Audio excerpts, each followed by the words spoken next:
Do you dream of writing a novel? When you feel the urgency to write a novel, you aren't making it up. When that urgency won't let go, there's a reason. Turn your readers into raving fans. Reveal the power of your voice and your story. Writing is an act of courage, and you have what it takes. How to Write a Novel That Sells by Lana McAra will take you across the finish line. Visit howtowriteanovelthatsells.net and take that powerful next step now. Welcome to the Fiction Writers Podcast with Lana McAra, where you will discover tips, tricks, and ideas for fiction that is #unputdownable. Here you'll find new energy, new perspectives, new resources, and new ideas that will spark your creativity into a blaze of brilliance. It's easier than you think. Be sure you visit our website at www.fictionwriterspodcast.com. While you're there, subscribe to us via your favorite network. Now, get out your notebook, tune in, and let's get started. Are you interested in writing fiction that deals with the tougher topics? Well, that's what we're going to talk about today. My name is Lana McAra, and welcome to the Fiction Writers Podcast, tips, tricks, and ideas for fiction that is #unputdownable. Today, I'm so excited to have on our podcast DonnaLee Overly. Donna is a past critical care nurse and artist. She's an award-winning author of the Not series, contemporary women's fiction novels that give a voice to social issues, and Discover Gold, Achieve Happiness, and Reach for Dreams in Your Life's Next Chapter. She is a member of the Writers League of Texas, the Florida Writers Association, Amelia Island Book Festival, and group leader of the Amelia Island Writers. You can visit her website at www.DonnaLeeOverly.com or follow her on Facebook at DonnaLee Overly Author. Welcome, Donna. Well, thank you, Lana. I was so excited to meet you at the Sunshine State Book Festival. It seems like we just clicked from the beginning. I felt the same way. It was fabulous to be there. It was my first time to come to the Sunshine Book Festival, and I definitely will be there next year. I was there last year, but I did not participate. I was just one of the people walking through the aisles. So this year was my year to speak and have a table and the whole thing. So let's get started by talking about what got you started writing fiction. Well, I started writing as a goal to move my life forward after I had a cancer diagnosis. And then after treatment, I was kind of lost for about 2 years. And during this period of trying to find myself, I read a lot of self-help books and decided, and I think this is the problem with a lot of women, is that we put our husbands first, we put our families first, and we put our jobs, careers first, and then what's left over, which isn't very much, it's our own personal time. And after the cancer, I decided, wow, if I don't soon make time for me, I'm going to lose out on that opportunity. So that's when I said, I'm going to make a 5-year goal, as one of the books that I read said that you should do. And my 5-year goal was, hey, I'm going to write a book and I'm going to publish it. So that started the whole thing. And who would have ever guessed it turned into almost a career? Yeah, I was thrilled. I had no idea that it would blossom to this effect. How many books have you written now? I've written 7, and I'm starting on my 8th, and it's been a great journey, and one that I would have never predicted before I had cancer that it would be me. Never would have guessed. English was my worst subject in high school.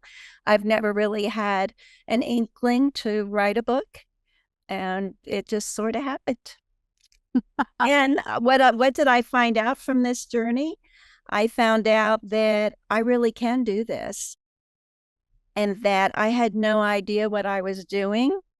And I really thank my first editor because I had no creative writing classes as a critical care nurse, and going back to school when I was 48 to get my art degree. I never had no creative writing. I had no idea what I was doing, but I wrote this book and I sent it to an editor, and she goes, "Well, it's all wrong." Oh, yeah. She says, "I'm going to send you Creative Writing 101." And she says, "You need a hook." She was giving me all the elements.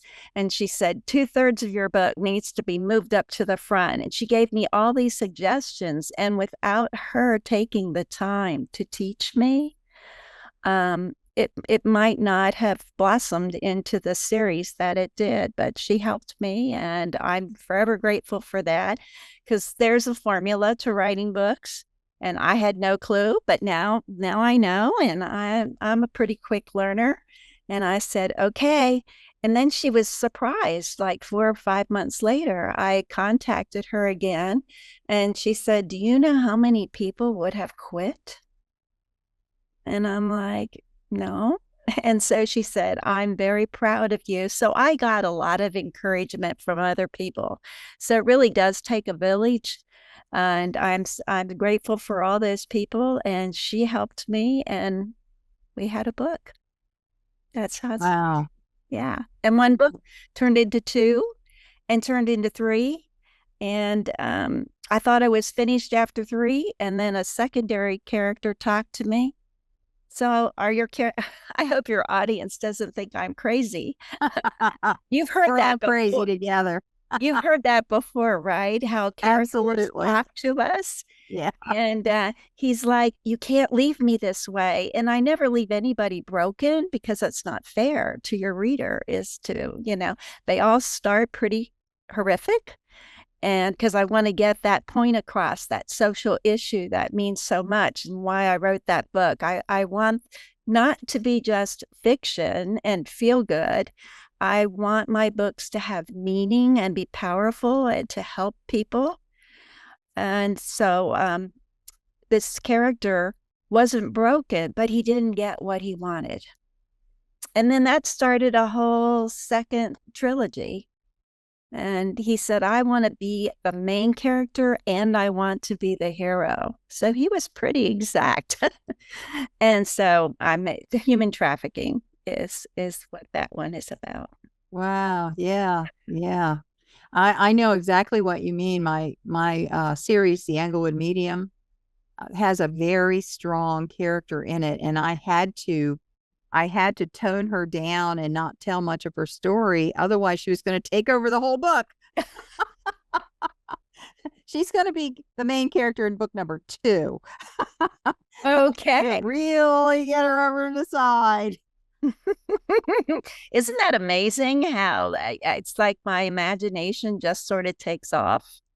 And Absolutely. yeah, they surprise me sometimes that I know the beginning and I know basically the end, but it's the whole middle, and they surprise me sometimes.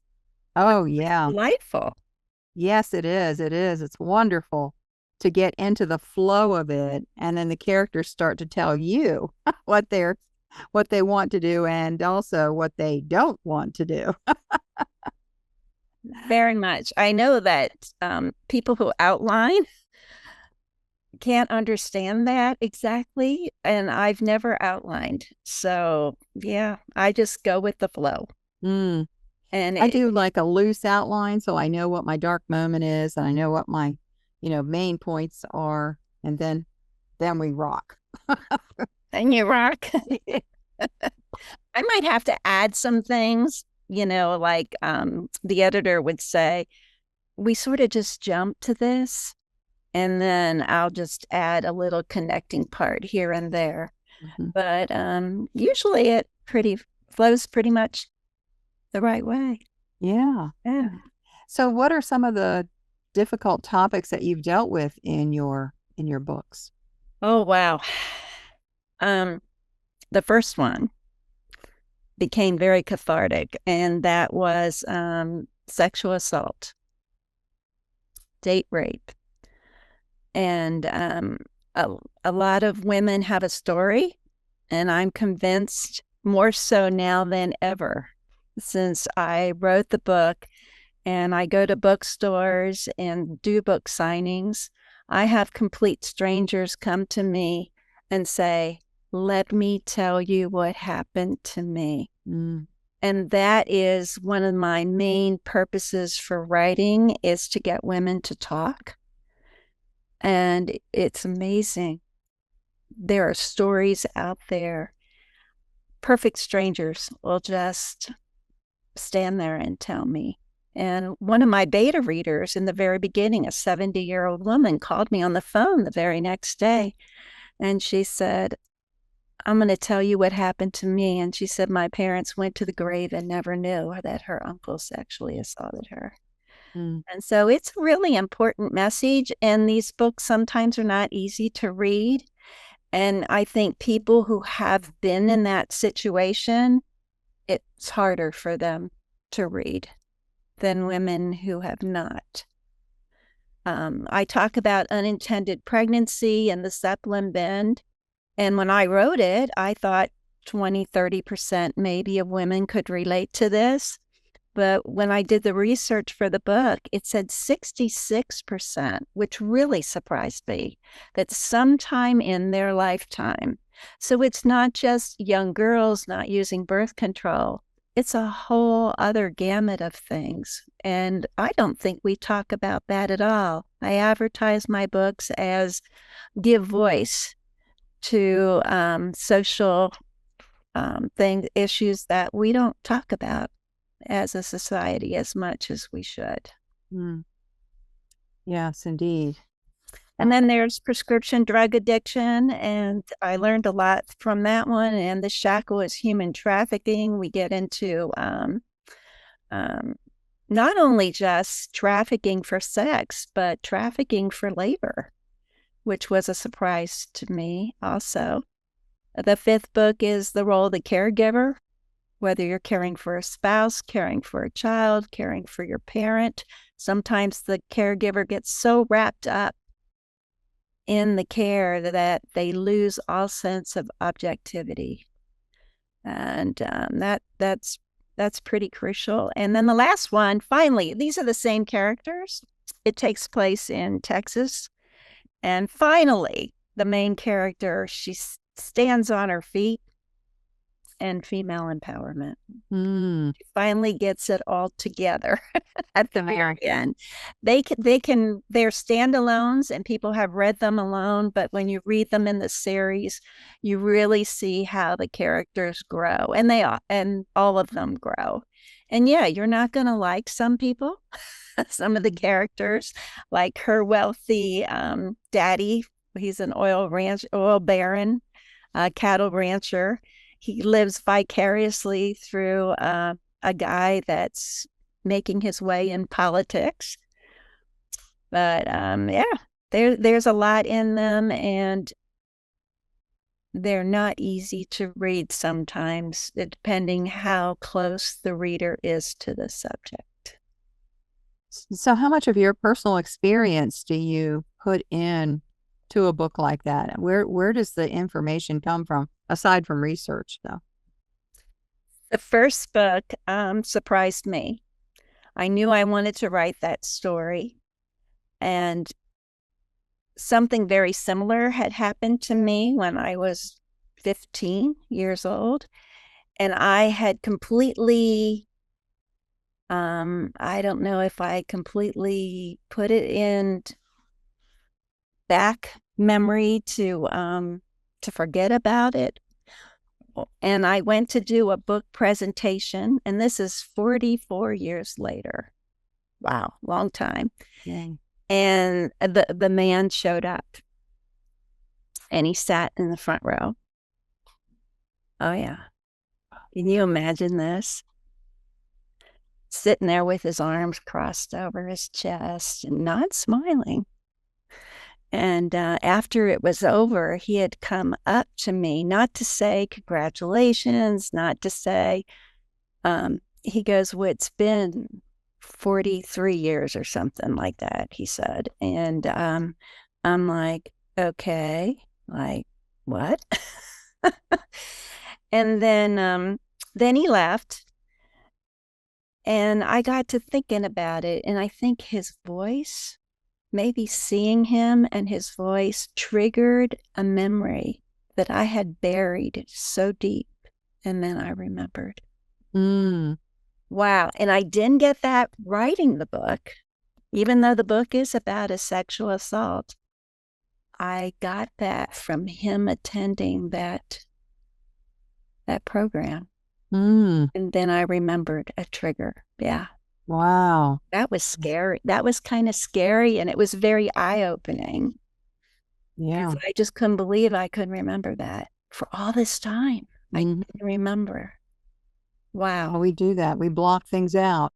To protect ourselves. Yeah. Can't deal with it. So that was the most incredible thing. And that was pretty incredible. To have him show up, I mean, come on. I don't know. Maybe he was afraid of what I was going to say. Maybe. I don't know. Yeah. And how would he know? I mean, it isn't meant. Are you right? You're writing women's fiction, right? I am. So how would a man even, know about that? That's kind of odd. Well, it was publicized. It was at a public library, and yeah, if he reads the papers and whatever, I'm sure. Yeah, yeah. Wow. So let's flip this up and say, what brings you the most joy from your writing? Personally, the most joy comes from not writing the story, and I love creative design. I love designing the cover. I don't know if other authors feel that way. I just can't leave it to someone else. I need to have my finger in there somewhere. I love designing the cover. I love designing bookmarks and banners and things like that.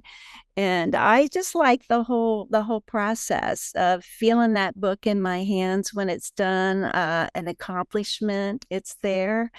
But second to that is I love and feel the most satisfied when one of my readers tells me how the book helped them.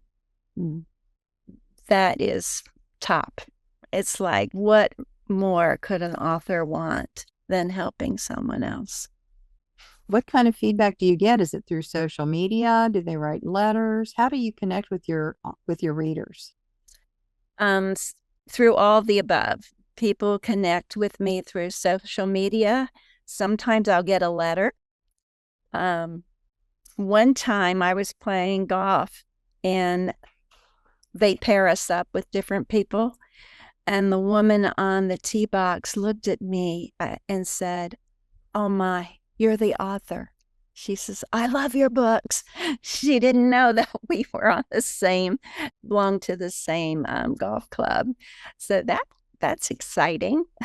And just meeting people in general. I send out a newsletter. I try to do it monthly, and people respond to that. How do you collect email addresses for your newsletter? I'm pretty bad at doing that. In the beginning, I've been on this road. I don't know how long you've been on the road with your books. I haven't been on that long. The first book came out April 6th of 2018. So I started my newsletter in 2017. I was really good at getting email addresses in the beginning, and I have to admit, I have slacked off in the last 2-3 years. So I need to do that. So I get it from social groups that I'm in, but I'm very sensitive to it because some people don't want you just to pick up their email just from any email list and put it out there.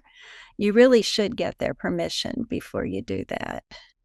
Oh, yeah, absolutely. I have a clipboard on my table most of the time and see if people want to sign up for the newsletter. I'm really bad as well. Because I know some people, some of my friends that are authors, they're getting names on their clipboard like crazy. And me, I don't have any names because I get to talking and I forget to say sign up for my newsletter, So yeah. I do the same thing. Yeah. You get so busy, engrossed in the writing and the exchange of information that you forget, oh, hey. But I love when people will just come into my author page on the web and then fill out the contact information. That's probably the best way. Yes, it is. Yes, absolutely. That's definite permission.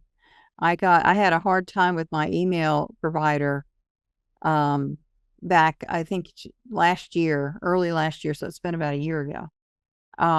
Because the rules had gotten so stringent. Oh my Bless gosh. you, Lana. Gonna have to take that out. Oh my gosh. The rules had gotten so stringent that I was getting tagged for spam when I wasn't spamming. But it was a process to clean that up because I had a lot of people from the old list that weren't opening. And so because my opening rates were low, they were targeting me. And so it took a while, but mailing list is extremely important. It is so important for an author to be able to connect to the readers, because how else are they going to find out you've got a book coming out? I mean, it's really big. Absolutely, I agree. Marketing seems to be the biggest part of our job. It's like writing the book is easy compared to the marketing that it takes to get. You can write the best book ever, and if no one knows it's out there, it's not going to help anyone. Absolutely. Absolutely. So which would you say of your books in the Not series, which one was the most difficult for you?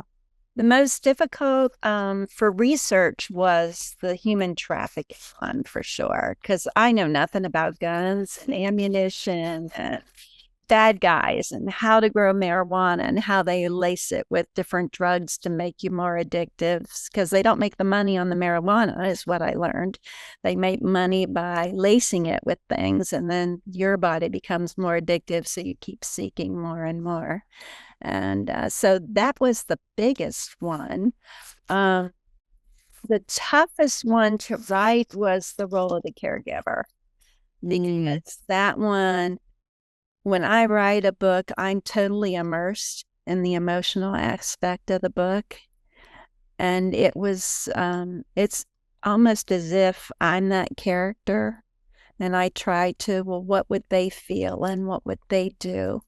And that one's pretty tough, but it's my favorite. I guess maybe because I feel I have invested so much of me in it. But I had known the feeling of loss. My mother died when I was 32. My younger brother died at 20 when I was 39. My dad died when I was 42. So I had a lot of loss to work through. So I really believe that writing these books is cathartic for me, as well as helping the reader. Oh, yeah, absolutely. Absolutely. We feel all the things. If we don't feel it, it's not going to come across as true for the reader. So I always say that writing is a very courageous activity. You have to be brave enough to go there. You have to put yourself out there too. Yeah. Yeah. Yeah, for sure. What advice would you give to someone starting out who's challenged with this kind of thing, the emotional aspect of it? What advice would I give? Like you said, not to be afraid. I think fear stops most people, and they have to dig deep. And if you want to get that emotion across. Yeah. It takes some introspection. It takes some personal growth on your part. Definitely. Healing.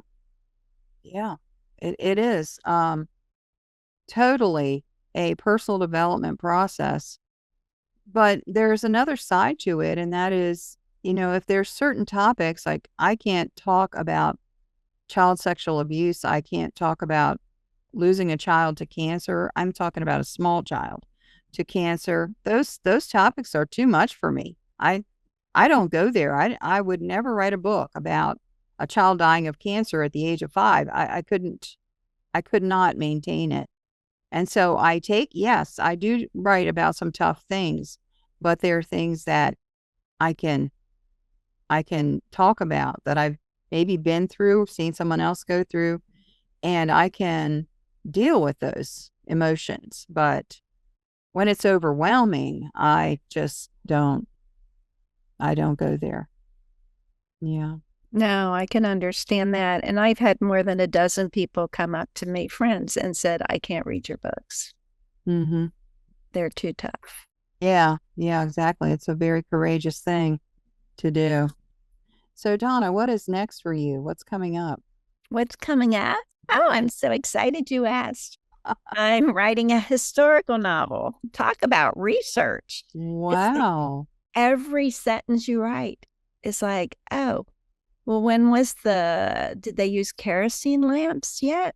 When was electricity? And did they have any plumbing? No, they didn't. And were the roads paved? It's like every time you write a scene, you're like, oh, I've got to look that up. Oh, I've got to research that. What was it like back? It starts in the 1848 is the year it starts. And it's German immigrants. Millions of them came to Pennsylvania. I didn't realize the number was so great, but millions. And then my great-great-grandfather went off to Iowa, which was the new frontier. I guess we had gotten it from Mexico, and the government was giving land grants, but then he didn't stay there with his brother. He went out to the gold rush. Oh, wow. And I only know this story because the brother who stayed in Iowa, his son, when he was 92, wrote a 2-page letter thinking people ought to know this story. And that's the only thing I have to go on. But I'm so grateful that he wrote the letter. And then I just fill in all the spaces with my imagination. Yes, that is really cool. Really cool. I started out writing historical, so that's a special place in my heart as well. And when was your timeline? What years? It was post-Civil War, 1870 to about 1890. I wrote 8 or 9 books in that time period, set in that time period. Yeah. Nice. Post-Civil War in Colorado, Wyoming, and New Mexico. There was a lot of healing. There was a lot of people going west during those days. And there was a lot of political upheaval in those days. So, yeah, there's a lot to write about, a lot of drama, a lot of frontier stuff of opening up new locations and new towns and all that. It sounds exciting. It is. Yeah, it really is. And then all the opportunities for rustlers and bank robbers and train robbers. Yes. The wild, wild west. Wild West, exactly. Very good. Yeah, so when is your book going to be coming out? Do you have a projected release date? No, my projected writing date to finish the manuscript is the end of this year. So next June, probably at the earliest, because it is taking longer to write and I want to get it right because of all the research. And but it's coming along. It's over halfway written. Yes, awesome. What I found with my historicals was that I took a long time to write the first book, a very long time. And the second book, I think, took me 2 years. But once I had my research, everything went faster. Books 3 through 8, they just clicked along because I had all the research and I knew I'd already written 2 books. I knew basically the lifestyle and the settings and all that stuff. And I just wrote the story then. So yeah, be encouraged. You're paying your dues right now, but you'll be reaping benefits from it later. Oh, you're telling me that's going to turn into a series as well? Very likely. That's what I'm hearing. Yeah, why waste it, right? I mean, if you had to do the work for the first one, why not put a couple more back in the same time, setting, and location? Why not? Why not? I hear you. Yeah.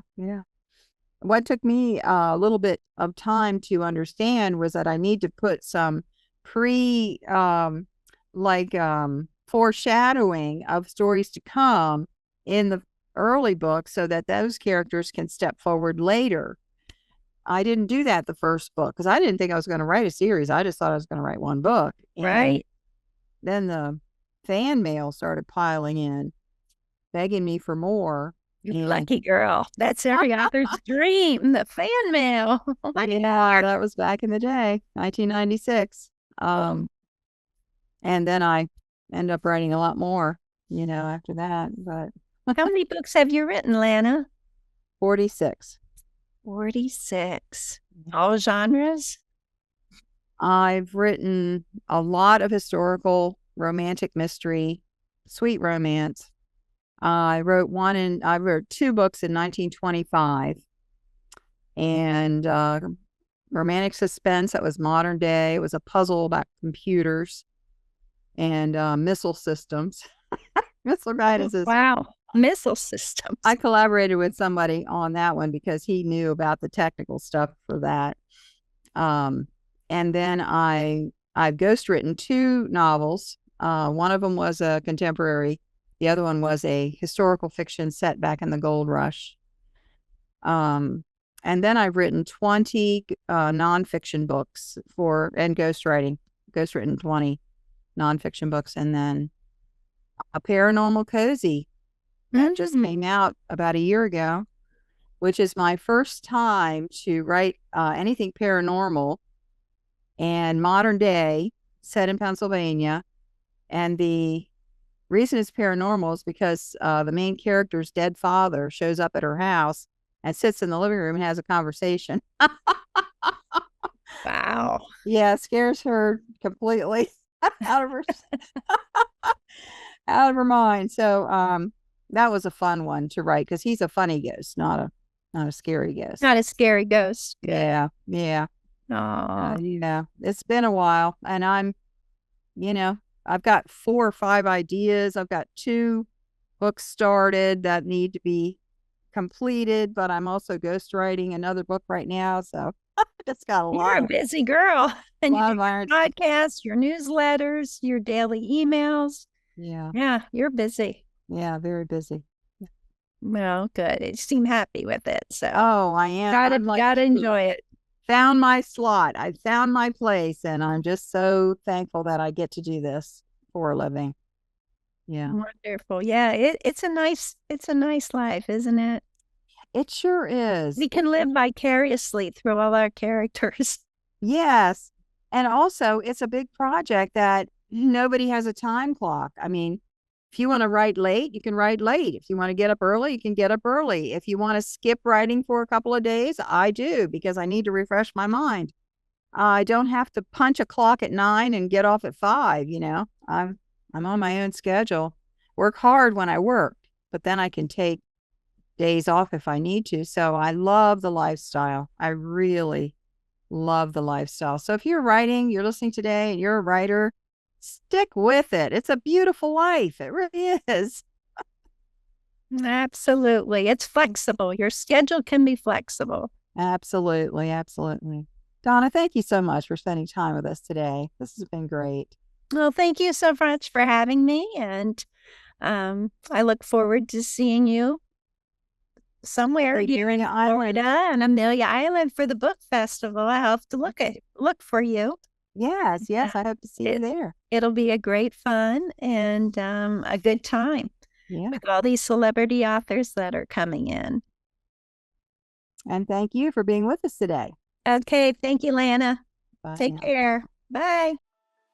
Thank you for tuning into the Fiction Writers Podcast with Lana McAra, where we share tips, tricks, and ideas for fiction that is #unputdownable.